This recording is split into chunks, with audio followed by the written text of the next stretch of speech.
ഇതിനെ കട്ടിലേക്ക് പിടിച്ചു. പപ്പു ഈ സൈഡിലോട്ട് നിൽക്കേ. 1 2 3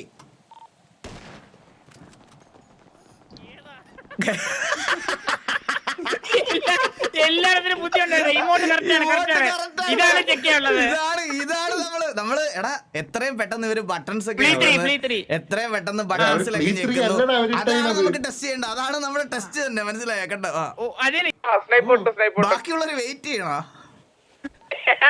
ഒരുമിച്ച് വന്നിട്ടല്ല കാര്യം, ആദ്യം ആരെത്തണമെന്നുള്ളതാണ് കാര്യം. മൂന്ന് ഒരുമിച്ച്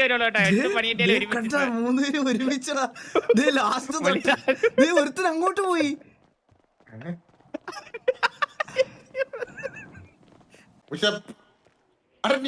1 2 3 4 5 6 7 8 9 10.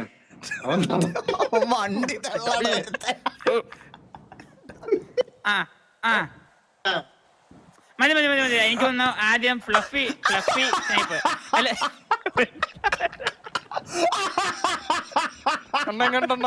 സൂപ്പർ. ഇനി പപ്പടത്തിനെ കൊല്ലുന്ന പറഞ്ഞാലോ? അതായത് നമ്മളിപ്പോ ഒരു ടാർഗറ്റ് പറയും, ആദ്യം വെടിവെച്ച് കൊല്ലുന്നത് ആരാണോ അവർക്ക് അവർ ജയിക്കും എന്ന് ഇൻസ്റ്റന്റ്. അത് വേണ്ട, ഇവന്മാരെ സംസാരിപ്പിക്കണം. സംസാരിപ്പിക്കുന്നതല്ലേ? ഓക്കെ, അതിനാണ് നമുക്ക് ലോജിക്കൽ ടെസ്റ്റ് ഉള്ളത്. മല്ലി നമ്മളൊരു സിറ്റുവേഷൻ പറയും, അവരത് എങ്ങനെ ഹാൻഡിൽ ചെയ്യുന്ന എക്സ്പ്ലെയിൻ ചെയ്യണം. ഓ, അപ്പൊ നീ എന്ത് സിറ്റുവേഷനാ കൊടുക്കാൻ പോണേ?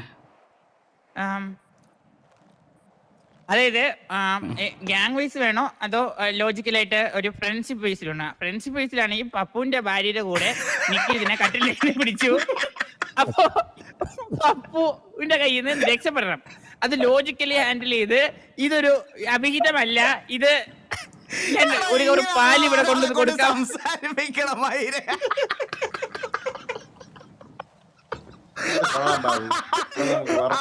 പപ്പടത്തിന് പിന്നെ ഒരു ആശ്വാസം എന്ന് പറഞ്ഞാൽ ഇങ്ങനെയെങ്കിലും ഒരു ഭാര്യയെ കിട്ടുമല്ലോ എന്നുള്ളൊരു സന്തോഷം പപ്പടത്തിലുണ്ടാവും.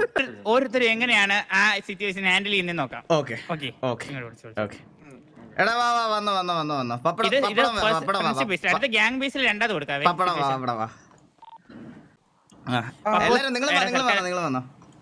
നിങ്ങളെ പപ്പു നിന്നെ വെച്ചിട്ട് ഒരു സിറ്റുവേഷൻ അവർക്ക് കൊടുക്കണം കേട്ടോ. കേട്ടാ, നിനക്ക് നല്ല റോളുള്ള ഒരു സിറ്റുവേഷൻ ആണ് ആക്ച്വലി ശരിക്കും പറഞ്ഞു കഴിഞ്ഞാൽ. അപ്പൊ അടുത്തതൊരു സിറ്റുവേഷണൽ ടെസ്റ്റ് ആണ്. ഇത് നിങ്ങളുടെ സ്പീക്കിംഗ് സ്കില്ലാണ് നമ്മൾ ടെസ്റ്റ് ചെയ്യുന്നത്. ഇത് നമ്മുടെ ഇൻഡിവിജ്വൽ സ്കില്ലും, അതായത് ഇൻഡിവിജ്വൽ സിറ്റുവേഷൻ സ്കില്ലും ഗ്യാങ് സിറ്റുവേഷൻ സ്കില്ലും ഉണ്ട്. അപ്പൊ ഫസ്റ്റ് വരുന്നത് ഇൻഡിവിജ്വൽ സിറ്റുവേഷൻ സ്കില്ലാണ്. പപ്പു ഈ സൈഡിലോട്ട് നിൽക്കേ. ഇത് നമ്മുടെ പപ്പുവിന്റെ ടീഷർട്ടിൽ പപ്പുവിന്റെ ഭാര്യയുടെ ഫോട്ടോ വെച്ചിട്ടുണ്ട്.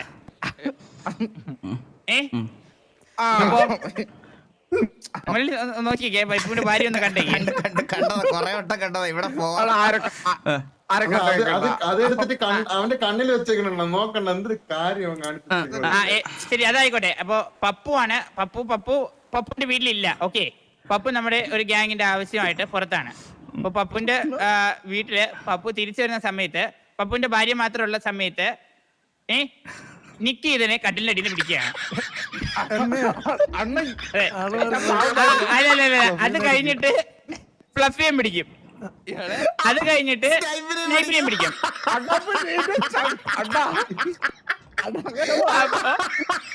നിങ്ങൾ ഓരോരുത്തരായിട്ട് പപ്പുവിനെ കൺവിൻസ് ചെയ്യണം ഇതൊരു അവിഹിത ബന്ധമല്ല, ഇത് റാൻഡംലി.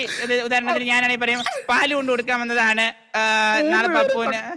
അപ്പൊ പറഞ്ഞു വന്നത് എന്താന്ന് വെച്ചാൽ, നിക്കിനെ പപ്പുവിന്റെ ഭാര്യയുടെ കട്ടിലടിയിൽ നിന്ന് പിടിച്ചു കഴിഞ്ഞാൽ നിക്ക് എന്ത് പറഞ്ഞായിരിക്കും പപ്പുവിനെ കൺവിൻസ് ചെയ്യുന്നത്? കൺവിൻസ് ചെയ്ത് അവന്റെ ഫ്രണ്ട്ഷിപ്പ് ബ്രേക്ക് ചെയ്യാൻ പാടില്ല. നീ അവിടെ പോയ സമയത്ത് നിന്നെ വിളിച്ചിട്ട് അങ്ങനത്തെ ഒരു ടോപ്പിക് മനസ്സിലായില്ല. അത് ഫുൾ എക്സ്പ്ലെയിൻ ചെയ്യണം, എങ്ങനെയാണ് ഇവിടെ എത്തിപ്പെട്ടതെന്നുള്ള രീതിയിൽ. അപ്പൊ പപ്പടം വന്ന് ചോദിച്ചോ, എന്താടാ ഇവിടെ എന്ത് പരിപാടിയാണ് നിന്റെ ഇവിടെ? TV വർക്ക് ആവുന്നില്ലെന്ന് പറഞ്ഞിട്ട് അതിന് നിന്നെ എന്തിനു വിളിക്കുന്നേ? നാളല്ലേ വിളിക്കണ്ടേ? TV ഞാനാണ് കേരള എന്നാ നീ ഇത് ബെഡ്റൂമിൽ എന്തിനാണ് ബെഡ്റൂം ടിവിയിലല്ലോ? TV ഇവിടെ ഉണ്ട്, ഇവിടെ സൈഡിൽ ഫിറ്റ് ചെയ്യാനാന്ന് പറഞ്ഞു. ഞാൻ പറഞ്ഞില്ലല്ലോ, ഞാൻ പറയാത്ത ആര് പറയുന്നത്? ചേട്ടന്റെ ഭാര്യ എപ്രകാരം പറഞ്ഞത്? കണ്ട ഭാര്യ പറഞ്ഞത് എല്ലാ കാലത്ത് വിറ്റിയോ? ആ ഇതൊന്നും ഇവിടെ നടക്കത്തില്ല. നീ സത്യം പറ, നീ സത്യം പറഞ്ഞിട്ട് പോയാ മതി. എന്താണ് നിനക്ക് ഇവിടെ പരിപാടി? വിജയോ വേറെ തെറ്റിദ്ധരിക്കാനൊന്നുമില്ല. ആ നിന്നെ കണ്ടിട്ട് അങ്ങനെ കഴിവുള്ള പയ്യനായിട്ട് തോന്നുന്നില്ല. കഴിവുണ്ട്. ആ കഴിവുണ്ടല്ലേ? അതല്ലല്ലോ പണി. കൊടുത്ത് വർക്കൊക്കെ ചെയ്ത് ഇങ്ങനെ ജീവിച്ചു പോകുന്നു. പോരട്ടെ സംസാരിക്കേ. എത്രയായി? എനിക്കറിയില്ലല്ലോ എത്രയായി എനിക്കറിയില്ലല്ലോ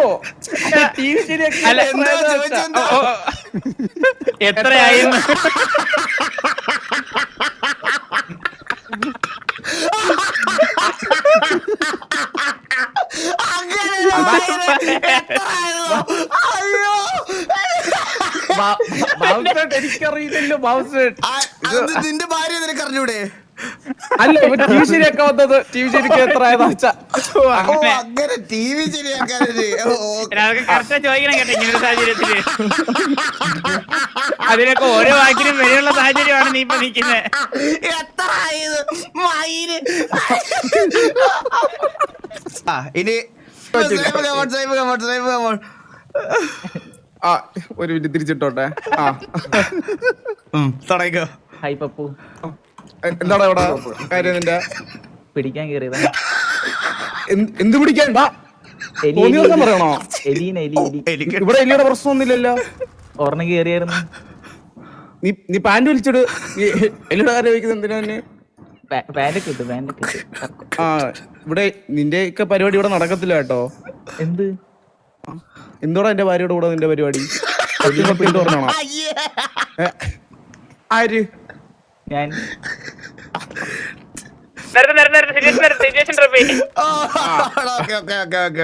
നന്നായിട്ട് മാനേജ് ചെയ്തു. നന്നായിട്ട്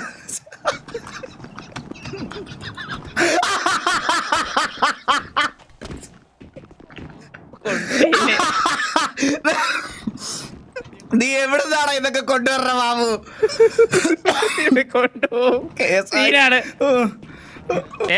നിങ്ങൾ രണ്ടും ഇത് ടി വിയുടെ ലീഡർ, നിങ്ങൾ നിങ്ങളുടെ പഴയ ഗ്യാങ്ങിൽ തന്നെയാണ് നിൽക്കുന്നത്. പുള്ളിയായിട്ടൊരു സിറ്റുവേഷൻ ഉണ്ട്. പുള്ളിയെ എങ്ങനെ അപമാനിക്കും സിറ്റിയിൽ? ഒന്ന് ട്രൈ ചെയ്ത് കാണിച്ചേ. ആ അതായത് പുള്ളി നിങ്ങളുടെ എതിർ ഗ്യാങ്ങിലെ ലീഡറാണ്, മനസ്സിലായില്ലേ? അപ്പൊ പുള്ളിയെ നന്നായിട്ടൊന്ന് അപമാനിക്കണം. ഇത് എനിക്കിട്ട് നമുക്ക് ഇത് വേണ്ടി വരും. കാരണം എന്താ വെച്ചാൽ നമ്മൾ ചിലപ്പോൾ നമ്മുടെ ലീഡറിനെ നാളെ ഒരാൾ വന്ന് അപമാനിക്കുന്ന കേട്ട് കഴിഞ്ഞാൽ ഉറപ്പായിട്ടും എതിർഭാഗത്തെ ലീഡറെ നമ്മൾ അപമാനിച്ചിരിക്കണം. ഓക്കെ, അതുപോലെ അപ്പൊ നിങ്ങൾക്ക് അതിന് നിങ്ങൾ പണ്ട് ചെയ്തോണ്ടിരുന്ന എന്താണോ അത് ഒന്നും കൂടെ ആത്മാർത്ഥമായി ചെയ്തൊന്ന് കാണിക്കണം. ഒരു ഗ്യാങ് സിറ്റുവേഷന് എതിർഭാഗത്ത് നിൽക്കുന്ന ടി വി ലീഡറോട് ടി വി ലീഡറിനെ എങ്ങനെ അപമാനിക്കാം, അതാണ് കോൺസെപ്റ്റ്. ഇതൊരു സിറ്റുവേഷനിലാണ്. ഇത് നമ്മുടെ തന്നെ ആവശ്യത്തിന് വേണ്ടി പറയുന്നതാണ്. അപ്പൊ നിങ്ങൾക്ക് ഉറപ്പായിട്ടും പറയാം. വിഷമമുണ്ടെന്ന് ബാബു സേട്ടന്. നീ സംസാരിച്ചോ. നീ ഒരു ഓപ്പോസിറ്റ് ഗ്യാങ്ങില, ഞാൻ ഇപ്പുറത്ത് നിൽക്കുക. നീ ഓപ്പോസിറ്റ് ഗ്യാങ്ങിന്റെ ലീഡറാ. ടി വി ലീഡർ നോക്കണ്ട, ഇത് വേറൊരു ഗ്യാങ്ങിന്റെ ലീഡറാ. നീ വേറൊരു ഗ്യാങ്ങിന്റെ ലീഡർ.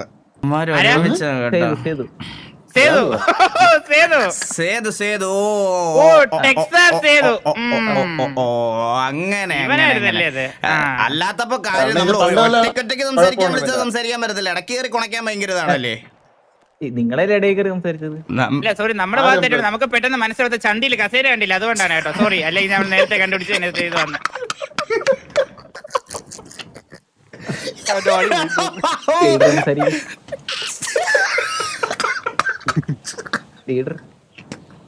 ലീഡറിന്റെ നട്ടലും പോയാ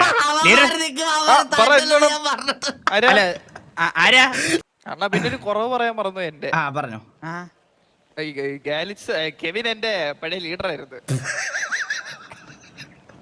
പറയാം.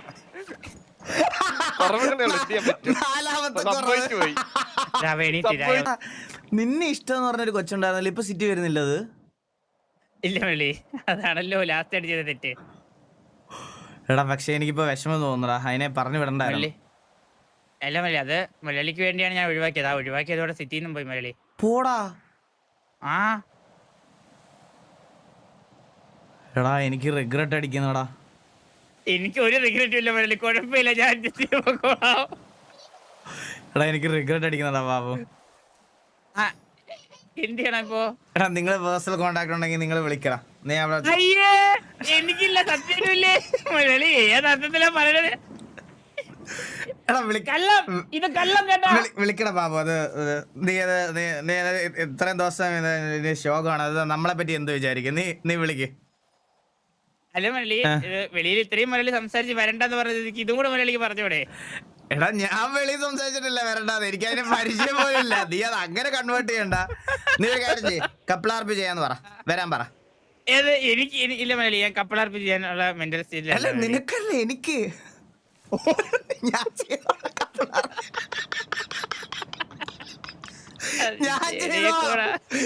ചെയ്തോളാം, എനിക്ക് പ്രശ്നമില്ല. ഞാൻ മെന്റലി ഓക്കെയാണ്. പിന്നെ എന്നെ മെന്റലാക്കൂല ഇതൊക്കെ. ഇല്ല നീ വിളിച്ച് സംസാരിക്കുക. നീ വേണം നമുക്ക് ക്യാരക്ടറുടെ പേര് മാറ്റാം. അത് വരാൻ പറ വിളിക്കേണ്ട എന്തായാലും. അല്ലേ, ഞാൻ സിറ്റിക്ക് അതുകൊണ്ട് മാത്രമേ മുരളിക്ക് ഈ പണി എടുക്കത്തുള്ളൂ.